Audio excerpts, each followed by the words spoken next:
Hello everyone, welcome to Smart Q&A Show, a channel from Smart TV.smartcom Center. My name is Mai and nice to meet you all. Have you ever wondered why you can read English so fluently or pronounce the words so correctly when you use a dictionary? But when it comes to write a paragraph or speak to a native speaker, you just seem to froze. Well, here we are offering you a forum to solve all of your problems. If you have any question relating to English, just send it to us through the email smartqa@gmail.com.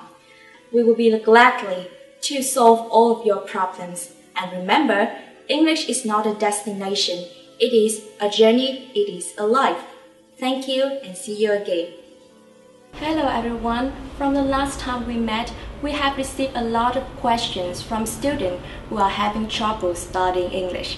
I am so happy to answer those questions, but what's even better is that I have been able to invite a special guest, a professional yet friendly supporter. He is Dr. Ben Williams. He has a long time working at Educational Testing Service, which administrates and develops international tests including TOEFL, TOEIC, SAT, GMAT, and more importantly, he has a lot of experience teaching Vietnamese students. So, hello, Dr. Ben. How are you today? Well, I'm fine, thank you. Thank you for inviting me to the show. Yeah. I like the studio. Yeah, yes, it's very nice. I particularly like the chairs. They're kind of like bar stools. Very comfortable, right? Well, they're kind of like a bar stool. I don't suppose I could get a beer. No. All right. Okay. That's fine. Okay. Thank you for your presence. Mm-hmm. So we have some problems studying English, and we have received many questions from the students. So today, can you help us answering some questions? Well, I'll certainly do my best. Yes. Yeah. Thank you. So let's start our first question today. The question comes from Miss Dung, a sophomore at FTU. I have some trouble in studying new words. I can learn a long list of vocabulary words by heart very quickly. However, I honestly can't remember them for a long time. So the problem is, now can I memorize new words for long? Well, it's quite easy to get words back from short-term memory, but it's more difficult to recall words from the long-term memory. And words tend to stay in the long-term memory. Long-term memory? Long-term memory if they're used. So the long-term memory is that part of the brain at the back there that's keeping things. It usually doesn't forget things. But what we've learned is that if you use a word and you use it regularly, it's kind of implanted so that later on it is more easily recalled. Learning and trying to memorize long lists of words and then having to say, I can't recall them or I forget them, obviously means that they're not learned in the first place. And this is a well-known fact that learning long lists of vocabulary words is one of the most ineffective ways of learning vocabulary.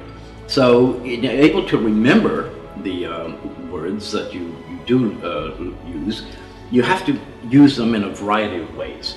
And the ways that I recommend is you use them in conversation when you can, maybe use them when you send an email, okay?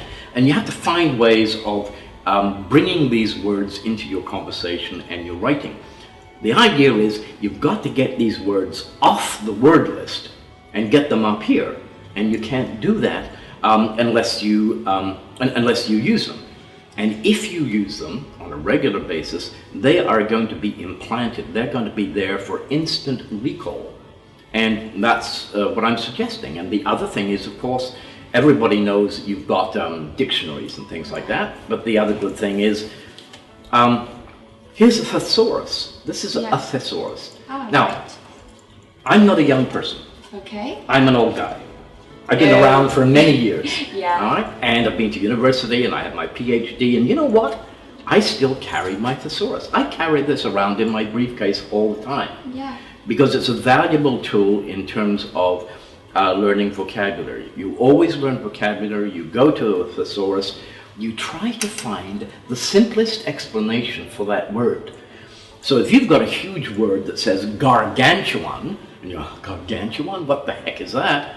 And then you realize that when you look at your thesaurus, that it's basically another word that means very big. Boy, you've got a connection. It's not a confusing thing anymore. Mm-hmm. So use it as often as you can, and if you do that with your vocabulary, then it's going to stay there. You cannot learn 50 words on a page and expect to recall them next week, because they're not implanted, because they're just words that you've looked at and you think you've memorized it, but it's only short-term memory. So again, last point, use it in a variety of ways so it's implanted.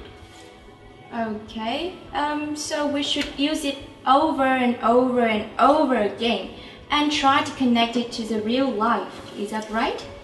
Yeah, using it over and over and over again also is not awfully effective if you're not using it in the right circumstances, or you're not using it in the right context.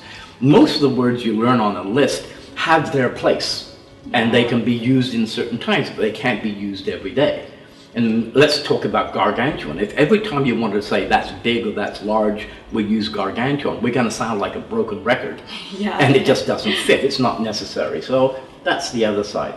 Select a few words that you're interested in that you can use and that will fit easily into a conversation or your writing. Because you have to understand that no matter what you do, TOEIC, TOEFL IBT, GMAT, IELTS, it's all about enhancing and increasing your vocabulary and at an academic level. So it just needs to be higher, and you can't do that by memorizing huge lists. Okay. So the point here is that don't study words by heart. Don't study a long list of words. Try to move it from short-term memory to long-term memory. And there you got a lot of vocabulary. Thank you for being here today.